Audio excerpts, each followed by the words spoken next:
Olá, queridos alunos, queridas alunas do Colégio Ases de Jacobina. Estamos iniciando mais um bloco de aula assíncrona. Aula que você recebe semanalmente na sua casa e que dentro do seu cronograma, no seu horário de estudo, você vai poder fazer o seu agendamento para assistir essa aula. Então, eu convido você a pegar seu material, né? Pegue seu livro, sua agenda, para você ir acompanhando a exposição da aula e registrando com isso as possíveis dúvidas, para que a gente possa conversar sobre elas na nossa próxima aula síncrona, ok? Enquanto você pega o seu material, eu vou estar aqui compartilhando a minha tela com vocês, ok? Vamos lá, compartilhando a nossa tela, né? Hoje o tema que nós vamos estar discutindo reformas protestantes e contra a reforma católica, né? Um tema que dá continuidade à fase da Idade Moderna, né? Da transição da Idade Média para a Idade Moderna. Nós já discutimos sobre renascimento urbano, renascimento comercial, né? Surgimento de novas classes sociais, dentre elas a burguesia. E hoje nós vamos estar falando de uma revolução no campo da religiosidade, né? Então vamos falar um pouco do que está acontecendo dentro do contexto religioso nesse período. Então, como disse para vocês, essa é a nossa aula assíncrona, né? Uma aula remota que você recebe um material produzido pela professora da sua classe, né? Professora Val. Então, eu estou falando para os meus alunos de História do Ensino Médio, primeira série, capítulo 12, parte 2, e a terceira série, História 1, aula 17. Habilidades, formas de organização social, movimentos sociais, pensamentos políticos e ação do Estado. Observe que nós temos uma sequência de conteúdo trabalhando as mesmas habilidades. E eu começo esse tema trazendo aqui para vocês um fragmento, na verdade, né, do trecho das 95 teses de Lutero. E quando eu terminar de fazer essa leitura aqui, certamente você já vai estar capturando as ideias, né? Qual seria o nosso foco de discussão hoje? Por exemplo, olha só o que diz esse trecho. Tão raro como quem é penitente de verdade é quem adquire autenticamente as indulgências, ou seja, raríssimo. O 32. Serão condenados em eternidade, juntamente com seus mestres, aqueles que se julgam seguros de sua salvação através da carta de indulgência. O 33. Deve-se ter muita cautela com aqueles que dizem serem as indulgências do Papa, aquela inestimável dádiva de Deus através da qual a pessoa é conciliada com Deus. Pois aquelas graças das indulgências se referem somente às penas de satisfação sacramental, determinadas por seres humanos. Professor, o que isso tem a ver com o tema que nós vamos estar discutindo? Eu não estou entendendo nada. Tudo bem, eu explico. Esse trecho aqui, das 95 teses de Lutero, ela está num livro didático, né, do SAS, a turma do terceiro ano. Eu achei muito interessante. Por quê? Está na abertura do capítulo. Porque essas observações aqui são feitas por Martinho Lutero, o mentor, né, da Reforma Protestante. Ele, na verdade, está fazendo menção aqui a um fato, a um episódio muito criticado na época, inclusive por ele e seus seguidores, que foi, na verdade, a venda de indulgências. Professor, o que são indulgências? A gente vai ver isso no decorrer da aula, mas aqui esse texto trata-se da crítica que ele faz com relação àqueles que vendem a salvação. Porque ele vai discutir, ele vai apresentar uma pauta bíblica onde diz que a salvação ela é gratuita. Você não precisa comprar a sua salvação. Você só precisa crer, claro, e você precisa obedecer o que está escrito na palavra, que é a Bíblia. Você não precisa fazer doações onerosas para o seu bolso, pensando que está comprando a sua salvação. Porque quem faz isso, olha só o que ele diz, trata-se de penas, de uma satisfação sacramental, ou seja, do sacramento eclesiástico, determinado por quem? Por seres humanos e não por Deus. Portanto, segundo a versão bíblica e as 95 teses de Lutero, essas doações elas não são legítimas. Por que não são legítimas? Porque o homem não pode vender salvação. Muito menos trocar por barganha a salvação. Essa era a crítica. Então, todo o processo da reforma protestante ela vai girar em torno, dentre outras coisas, a venda de indulgência, ou seja, o comércio de indulgências feito pelo clero católico naquele momento de estudo. Bom, as reformas religiosas foram movimentos que ocorreram durante o século XVI. A gente já viu isso? Provocaram a dispersão da população que antes estava reunida apenas na Igreja Católica, né? A partir desse momento surgem outras religiões, também cristãs, mas que não se submeteram mais aos dogmas católicos e muito menos à autoridade do Papa.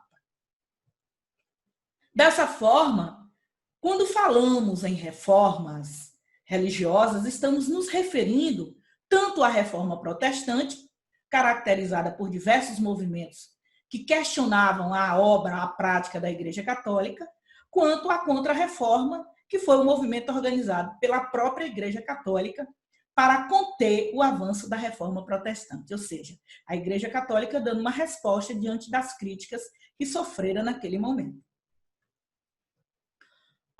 O século XVI se iniciou na Europa ainda sob a influência do Renascimento, né? Um movimento cultural que buscou resgatar valores da antiguidade clássica e se opor ao período medieval.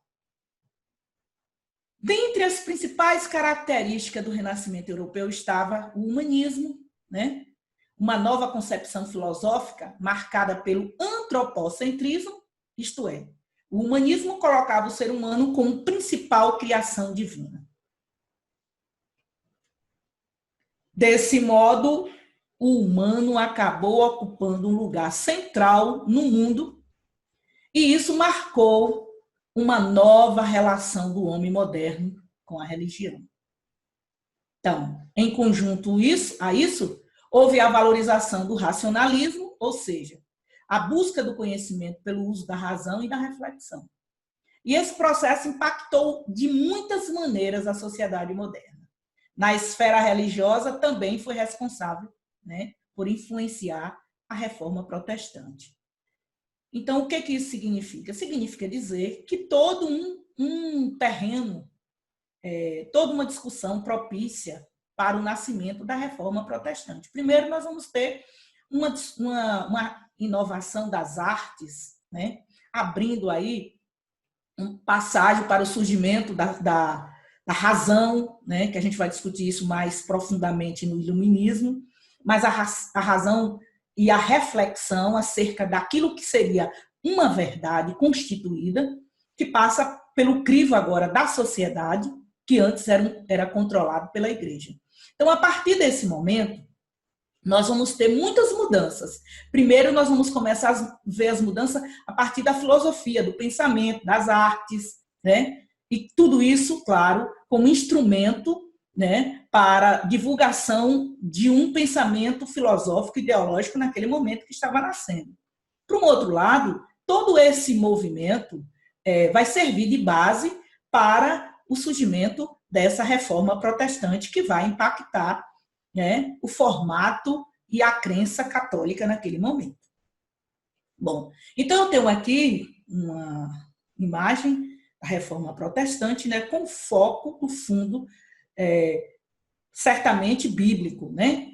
O que isso significa? Significa dizer que a reforma protestante ela está chamando a atenção, né, da população da época para dar crédito ao que está escrito na Bíblia.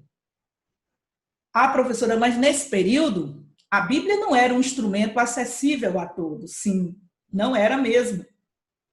Mas Lutero ele começa a provocar, ele começa a despertar no povo dúvidas.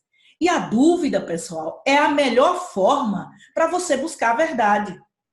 Enquanto você não está munido de uma série de dúvidas, você vai ficar no conformismo, na zona de conforto, né? A partir do momento que você começa a ter dúvida, você começa a questionar, e esse questionamento pode lhe levar à resposta.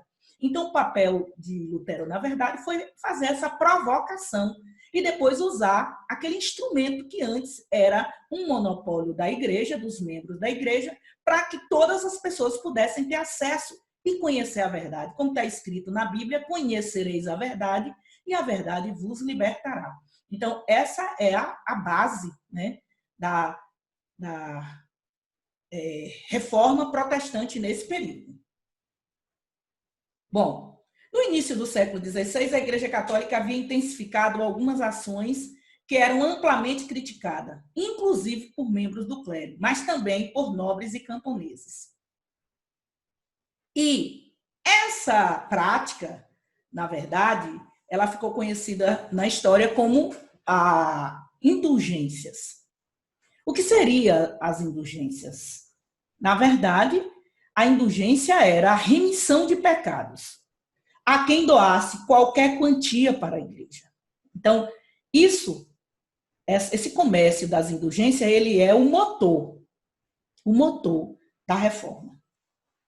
O questionamento era, como é que a igreja pode dizer que José é salvo, Maria é condenada ao inferno? Ou pode tirar, ou pode levar pessoas ao inferno. Esse era o questionamento feito, né? E Lutero, na verdade, um jovem estudante, né, de teologia, ele vai buscar essas respostas. E quando ele encontra essas respostas, ele se volta contra a prática da igreja. Igreja que teria acolhido ele, igreja que ele, na verdade, fazia parte, né? Mas ele começa a fazer crítica e o Papa não aceita. E ele é condenado à excomunhão. Bom, olha só a frase que está em Romanos 1,17, que é a base da filosofia de Lutero. Quando tudo parecia perdido, um homem lê, à luz de velas, o justo viverá pela fé. Bom, professora, todo esse texto aqui está na Bíblia? Não. O que consta lá na Bíblia é isso aqui: o justo viverá pela fé. Aqui é o seguinte: quando tudo parecia perdido, um homem lê à luz de vela. Que homem é esse? Lutero. Ele vai lá consultando a Bíblia e ele descobre lá esse versículo, Romanos 1,17. O justo viverá pela fé. E a partir desse momento, ele começa a pegar essa verdade bíblica e ele começa a buscar toda a prática, né, de informação que possa comprovar ou não por parte da prática da igreja. Reforma protestante. Definição. Primeiro, o que foi esse movimento? Foi um movimento religioso, sim, que rompeu a autoridade da Igreja Católica, dando origem a novas religiões cristãs. Então, é o momento do protesto, ou seja, ele foi o como é que diz? A primeira pessoa, né, o precursor desse movimento, protestar. Ele começa a criticar, ele tem a Bíblia na mão e ele começa a confrontar a prática da igreja com o que está escrito na Bíblia. Quando isso aconteceu? Por volta do século XVI. Qual foi a área de influência ou abrangência desse movimento? A Alemanha, Suíça e a Inglaterra. Antecedentes ou causas? Bom, esse movimento de protesto contra a igreja, a prática da igreja católica, surge, na verdade, a partir de algo que já era pontual dentro da igreja e que era criticado pelos membros, parte dos membros e também por nobres, que era a chamada corrupção do clero, afastamento de seus membros das concepções originais do cristianismo, né? Que seria a humildade, a fraternidade e a caridade. O que isso significa? Significa dizer que tudo que se aprendia acerca da igreja naquele momento era algo que era repassado, né, pela própria igreja. E as pessoas elas não tinham acesso a esses textos. Então, a educação religiosa ela era feita a partir de relatos da própria igreja. E essa corrupção do clero, ela está classificada aqui em 3 grandes fatores. Primeiro, a venda de indulgência, vender a salvação. Atestar mediante a um documento que você foi salvo. Segundo, venda de relíquias sagradas. Vocês já sabem o que são relíquias sagradas. Que, na verdade, são objetos, né? O próprio nome já está dizendo, relíquias, objetos que têm um significado, né, para aquele que adquire. Na verdade, a igreja usava a estratégia dizendo que vendia um vidrinho de leite, dizendo que era o leite materno, né? O leite de Nossa Senhora, que deu mama a Jesus. Vendia os pregos que teria cravado na mão de Jesus. Vendia um pedaço de tecido embebido de sangue, dizendo que era o santo sudário. Um pedaço do santo sudário, aquele lençol que embrulhou Jesus. Vendia pedaço de madeira, dizendo que era uma lasca da cruz de Cristo. Enfim, essas relíquias, esses objetos que eram tidos como objetos sagrados, rendeu muito lucro para a igreja, né, nesse período, e eram práticas pontuais que não causavam aparentemente nenhuma vergonha e nenhuma censura para a igreja.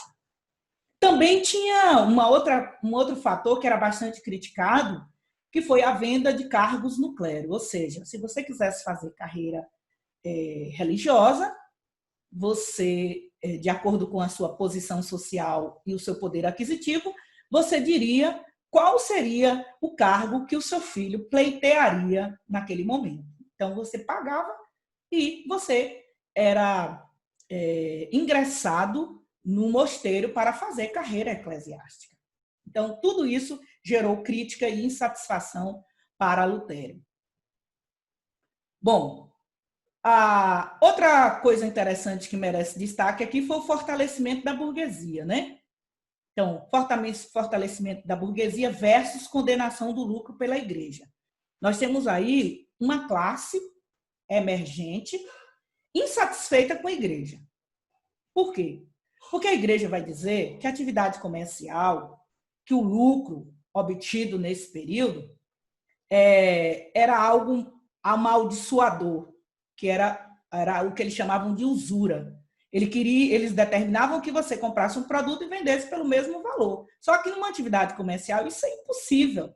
Você compra um produto e você aplica em cima desse produto uma margem de lucro. E a igreja condenava o lucro, né? E a partir desse momento a burguesia também começa a se voltar contra a igreja. E vai fazer adesão ao protestantismo, por quê? Porque o protestantismo vai valorizar o trabalho como uma forma né, de bênção de Deus na vida do homem. Outra questão aqui interessante são os antecedentes, né, ainda, fortalecimento das monarquias nacionais e o estabelecimento de fronteiras. Ou seja, isso versus o poder clerical, né, papa, mais abundância de terras da igreja. O que é que isso significa dizer? Significa dizer também que, na formação das monarquias nacionais, no estabelecimento das fronteiras, os reis tiveram problema com a igreja, porque a igreja também tinha muita terra. Só que as terras da igreja eram controladas pelo Papa, não havia rei lá. E essa quantidade de terras que a igreja possuía em áreas estrangeiras gerou conflitos na demarcação dos territórios nesse período. Então, a igreja está perdendo o apoio da burguesia, ela está perdendo o apoio também da nobreza. Então, ela está se auto-enfraquecendo. Bom, e aí a gente vai ter também algumas características, né, nesse período, que foi o renascimento cultural, né, o questionamento de valores tipicamente medievais. Você vai ver isso aqui, a gente já discutiu no tema anterior, e você percebe que toda essa imagem aqui, ela afronta, na verdade, o pudor e os valores medievais. Então, isso já vai também chocar a igreja. A igreja ela já não vai abraçar e não apoia também esses artistas.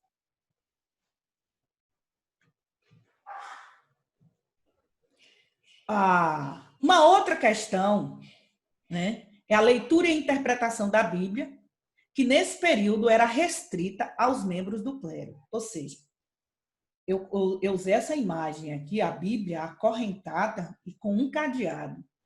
Essa era a ideia que se tinha naquele momento. A Bíblia não é um livro acessível à classe popular.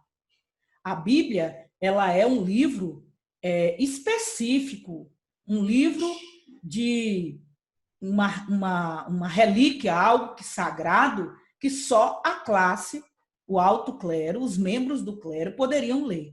Uma outra questão interessante é que essa Bíblia ela não era escrita na linguagem, né, dos povos. A língua escrita era o latim. E quem não sabia a língua ou quem não dominava o latim não tinha conhecimento, né, das verdades bíblicas. Então, assim, esse também foi um fator bastante negativo, né, para a imagem da igreja nesse período. Observe que tudo que eu estou dizendo aqui são fatores que vêm a respingar na imagem, na conduta e na postura da igreja naquele momento, porque o alvo de todas as críticas, na verdade, estava sendo a Igreja Católica. Uma outra questão aqui interessante que eu trago para vocês são os antecessores, ou seja, antes de Lutero, nós já tínhamos pessoas, homens, tanto na Inglaterra como na Tchecoslováquia aqui, né? Nós tínhamos os chamados os precursores como é que diz? Da Reforma Protestante. John Wycliffe e John Hus. Esses homens, eles já criticavam a igreja. Eles já tinham trabalhos prestados na comunidade, já tinham literaturas e eram bastante criticados e perseguidos. Era alvo de perseguição pela igreja. Por quê? Porque eles começam a bater de frente com os dogmas da igreja, a fazer suas críticas. E tiveram fins trágicos, né? Por conta do poderio, do monopólio que a igreja exercia nesse período. Bom, eu tenho aqui também, né, uma coisa interessante, que é algumas imagens que eu selecionei aqui. Uma é do filme Lutero, né, a outra é uma imagem histórica, que representa muito bem a crítica que a igreja sofria naquele momento. Então, a crítica era: a igreja vende indulgências. A opulência do clero, o confisco de bens da igreja. isso era bastante criticado. Eles pregavam que a alma saía do purgatório assim que se ouve o tilintar da moeda ao cair no cofre das alferes. E aí, pessoal, o que eu tenho aqui, algo extremamente, como é que eu digo, letal para a igreja. Você percebe aqui essa imagem? Lutero está participando, é uma visita que ele faz a Roma, e ele vai lá conhecer esse cenário. E aí ele está pagando aqui um valor, né, em espécie, para que um parente dele mais próximo saia da condição do purgatório para ir direto ao céu. É isso que se chama de venda de indulgência. A mesma coisa que a gente tem embaixo, né? Uma pessoa que vai lá comprar a liberdade, a salvação de um ente querido, de alguém que já morreu. E isso, gente, segundo a Bíblia, não procede. Por isso que condenavam a venda de indulgência, né? E, claro, esse comércio que era feito na igreja nesse período. E essa frase aqui ela é bem intrigante, que tem uma frase do Papa Leão X, se eu não estou enganada, que diz o seguinte: quanto mais moedas soares no prato, mais almas subirão ao céu. Isso evidencia que a prática de venda das indulgências ela era real dentro da igreja nesse período. Então, Martinho Lutero é essa figura que é responsável por esse movimento, né? Ele era um alemão, um jovem alemão, um monge da ordem agostiniana, e ele criticava muito os costumes da luxúria e a corrupção da igreja. Ele, em 1517, ele quebra os paradigmas da igreja, depois de fazer um longo estudo, uma profunda leitura, né, da Bíblia, e destacando os pontos mais relevantes que ele julgava interessante nesse momento, ele divulga, ou melhor, ele publica as chamadas 95 teses, que eram verdades que contrariava os atos, né? Ou melhor, os dogmas da igreja nesse período. E por conta dessa ação dele, de esse enfrentamento, né, às ordens da igreja, ele foi disciplinado, e como ele não obedeceu às regras de disciplina, ele foi excomungado e condenado à morte. Só que, para a felicidade dele, ele recebe abrigo de um nobre, um dos castelos alemão, e ele consegue fugir dessa sentença dada pelo Papa. Bom, tudo girou em torno dessas 95 teses aqui. Né? Nós temos aqui tese, significa dizer verdades, né? E comprovadas biblicamente. Ele vai discorrer sobre tudo que era pregado, tudo que era apresentado pela igreja, e, nesse sentido, ele começa a plantar esses documentos na porta da igreja, né? que gerou assim, um impacto muito grande nesse período, e a igreja ficou furiosa, o Papa, né, e toda a cúpula da igreja, e o alvo agora, na verdade, era encontrar ele, a cabeça dele estava a prêmio. Por quê? Porque ele está mexendo em algo que, segundo a igreja, era sagrado e não poderia ser desmistificado.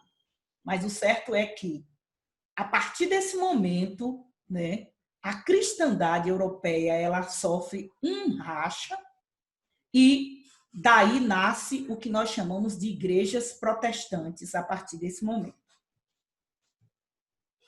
Então, eu tenho aqui, como tese de Lutero, eu tenho aqui a salvação pela fé, a tradução da Bíblia, a leitura e livre interpretação da Bíblia, eliminação de santos e imagens, fim do celibato para os sacerdotes, não seguimento da autoridade papal, 2 sacramentos, que seria só o batismo e a Eucaristia, e a submissão da Igreja ao Estado. E aí eu tenho aqui para vocês algo assim extremamente importante. O que eu trago aqui para vocês? Segundo Lutero, não existe outro meio pelo qual você e eu deva ser salvos, senão pela fé. A Bíblia, ela precisa ser traduzida em várias línguas e ser creditada às pessoas a lerem livremente e interpretá-la. Deus não divide a glória dele com ninguém. Portanto, deveria se ter convicção de que a igreja não poderia adorar a imagem.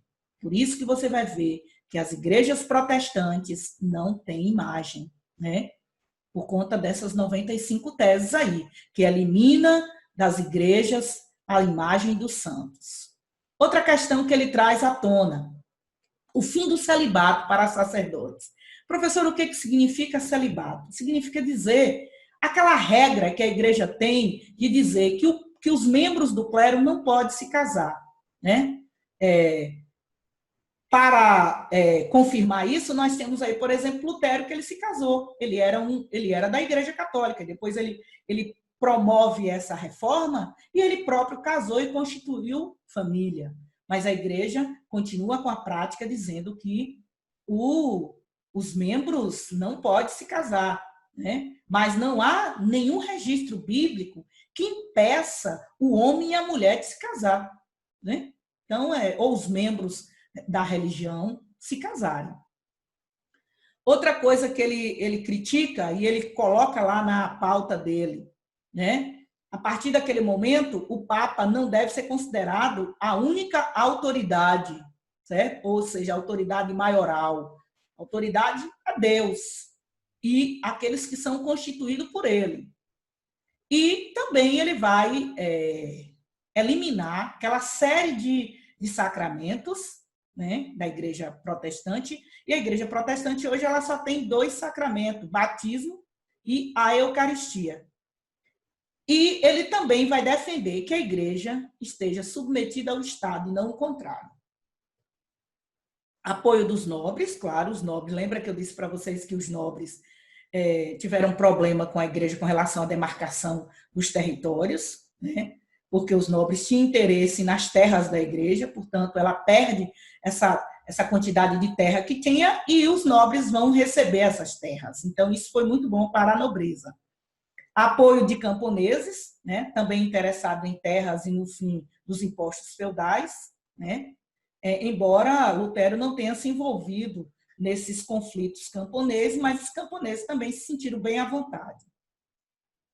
Em 1521, o imperador Carlos V apoia o Papa, né, e publica aí um documento importantíssimo, que é a Dieta de Worms, condenando Lutero por heresia, né? E como resultado disso aí, a Alemanha ela ficou dividida entre católicos e luteranos. Por exemplo, naquela região onde o rei era um católico, aquela área se transformou numa região católica. Na região onde o rei era protestante, aquela área se transforma em uma área protestante. Então, ficou bem mapeada, né, a Alemanha a partir desse momento. Após a derrota de Carlos V, assume Fernando I, né? E em 1554, aí a gente vai ter a chamada Guerra Civil, os nobres, né? E aí Lutero apoia o massacre de camponeses versus camponeses.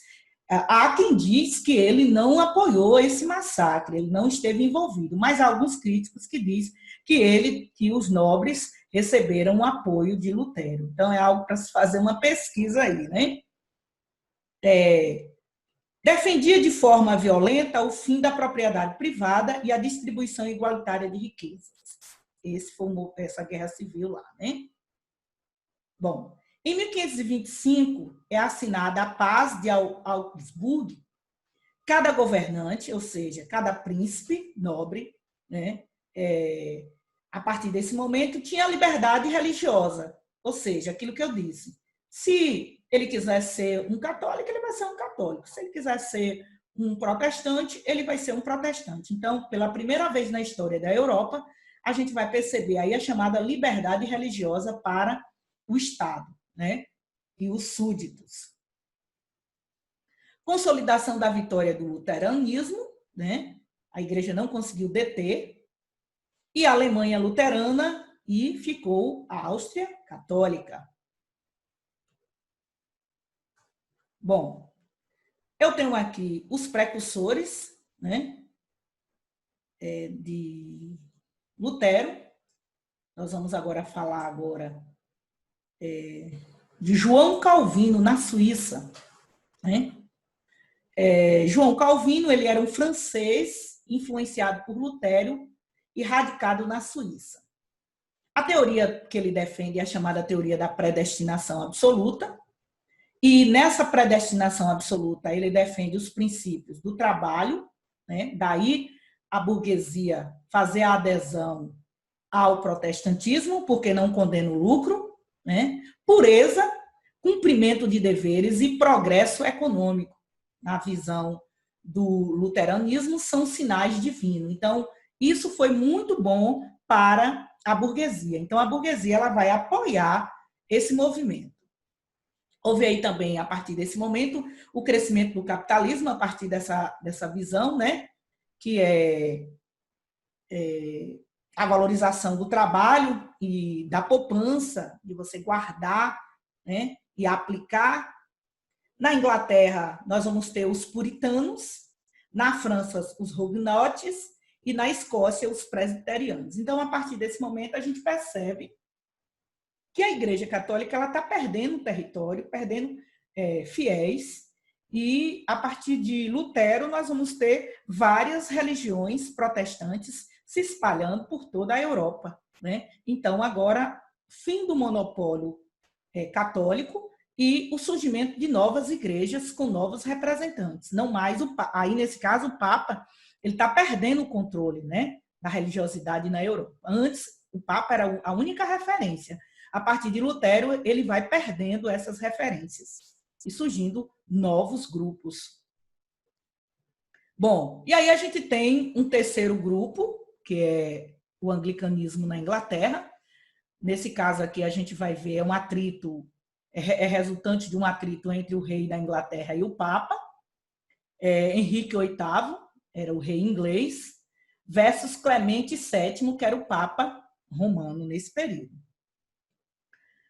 E tudo gira em torno de um conflito muito mais particular, né? Porque a negação do Papa para o rei conseguia a anulação de seu casamento com Catarina de Aragão, para casar-se com Ana Bolena. Qual o problema? O problema é que ele era mesmo um mulherengo, né? Ele teve várias esposas, e ele alega que ele queria ter um filho homem, e a sua esposa, a Catarina de Aragão, não teria dado a ele um filho homem. Portanto, ele resolveu anular o casamento, e aí o Papa não aceita. Por quê? Porque Catarina de Aragão ela era uma católica espanhola, né? E ele, Henrique VIII, também era um católico. Então, para o Papa, era bem interessante ter a Inglaterra católica. Só que, a partir desse momento, a gente vai perceber que o catolicismo cai, porque o rei, ele rompe, na verdade, com o Papa, né?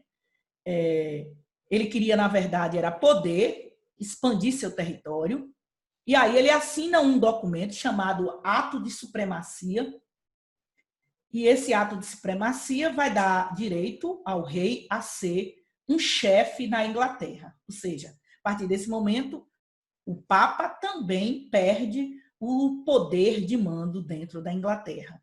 E o rei, Henrique VIII, ele se autodeclara como sendo não só o chefe político e militar, mas também um chefe religioso. A Igreja Católica não tem mais influência na Inglaterra e surge não o anglicanismo, ou não o calvinismo ou o luteranismo. Vai surgir uma terceira religião, que é o que nós chamamos de anglicanismo. E é uma mistura de uma das crenças católicas com as crenças protestantes. Então, assim, é meio que católico, é muito mais para católico do que para protestante.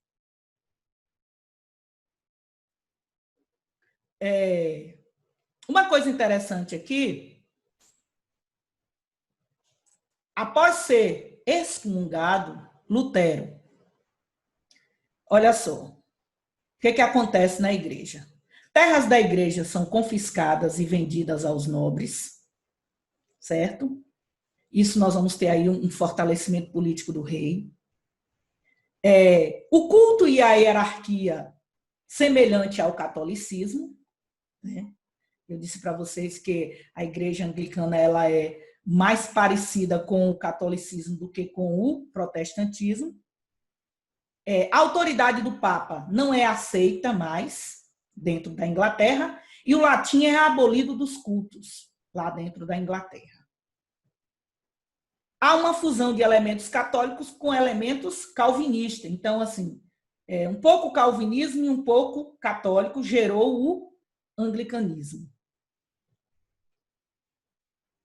Medidas da Igreja Católica para conter o avanço protestante na Europa. Então, eu já entro aqui um pouquinho falando da Contra-Reforma ou Reforma Católica.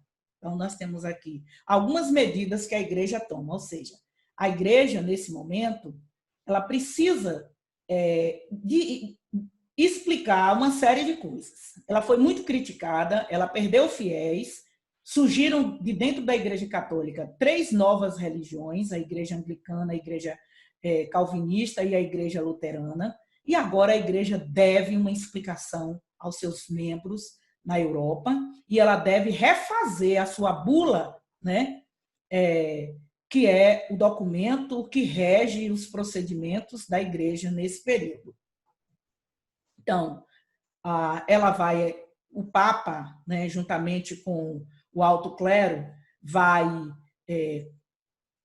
convocar o chamado Concílio de Trento, 1545 a 1563, e nesse documento, nessa grande reunião, nessa grande assembleia, nesse grande seminário, eles vão reafirmar os dogmas do catolicismo, né? Vão criar seminários do catecismo, ou seja, para instruir os seus fiéis, vai criar o chamado Index, que era uma lista de livros que a Igreja Católica não permitia que seus fiéis lessem, ou seja, censurar uma lista de uma bibliografia enorme que não era para ser lida. E, claro, reativa o Tribunal do Santo Ofício. Na verdade, ela foi tão criticada, diante de tantas críticas e da perda que sofrera, parecia que ela ia abrir mão do chamado Tribunal do Santo Ofício, e foi o contrário. Ela reativou, né, e a gente vai ver isso principalmente na Espanha, no processo das grandes navegações em áreas coloniais, onde a igreja ela vai ser bastante atuante e que esse tribunal vai ser muito rígido, né, na perseguição dos hereges. Bom, como resposta também da Contra-Reforma, a igreja ela cria a chamada Companhia de Jesus, que foi fundada por Inácio de Loyola, na Espanha. Era uma ordem de jesuítas que buscava fiéis, né, na América, e, uma vez conquistado, eles eram responsáveis pela educação e catequese. Isso aconteceu na América, aconteceu aqui no Brasil, a chegada da Companhia de Jesus, que vai tomar conta, né, da educação dos índios, que vai educar, que vai catequizar os índios brasileiros, índios da América. O Tribunal do Santo Ofício, a Santa Inquisição, que são tribunais religiosos que julgavam e condenavam os hereges ou os infiéis, não católicos, que vão passar a ser usados com extrema violência e vão atuar na Espanha, como eu disse, Portugal e na Itália. Certo? Então, à medida que a Igreja Católica conquistava mais mais fiéis durante a Idade Média, houve a necessidade de normatizar as práticas religiosas. Por isso, a gente já discutiu o chamado Tribunal do Santo Ofício, que era uma forma que a Igreja tinha de vetar toda a ameaça de crítica ao seu sistema, né, religioso. Então, dessa maneira, criou-se uma instituição com autonomia para investigar e julgar pessoas acusadas de heresia, baseando no sistema jurídico da Igreja Católica Romana. Isso foi bem utilizado, bem praticado pela Igreja, né, no fim do Império Romano, quando a Igreja ganha espaço na Europa e ela passa a monopolizar o pensamento, a influenciar as diversas áreas de convivência das pessoas e a determinar o que é certo e o que é errado, instituindo esse tribunal que era legítimo, né, ao chamado caça aos não católicos, que são os hereges. O herege era um infiel cristão que fazia uma escolha contrária, né? E, claro, contrária àquela que era afirmada pela doutrina da Igreja. Muitos estudiosos consideram o herege como um revolucionário, pois ele defendia suas ideias, mesmo correndo o risco de ser condenado pela morte. Ou seja, mesmo com esse implacável tribunal do Santo Ofício, da chamada Inquisição, não houve ausência de herege. Eles não se sentiram intimidados, portanto, para alguns historiadores, eles eram os revolucionários do momento. Para a Igreja, o herege era um pecador e, por isso, deveria ser alvo, ou deveria ser salvo, né, a todo custo. Assim, a Inquisição visava, sobretudo, o arrependimento do pecador. Desta maneira, eram chamados pela Igreja de santa, né? Por isso que é chamada Santa Inquisição. É como se esses juristas eles fossem consertar, né, os erros dos incrédulos, dos não católicos, dos não cristãos, na visão deles, e levá-los ao céu. Então, eu encerro aqui a minha aula, né, agradecendo vocês por ouvir, fazer os registros, e na próxima aula a gente vai discutir, né? Se tiver dúvidas, então fique à vontade para fazer os registros e a gente tirar dúvida no nosso próximo encontro. Então, muito obrigado, até a próxima aula. Eita, aquele me fez raiva, meu Deus.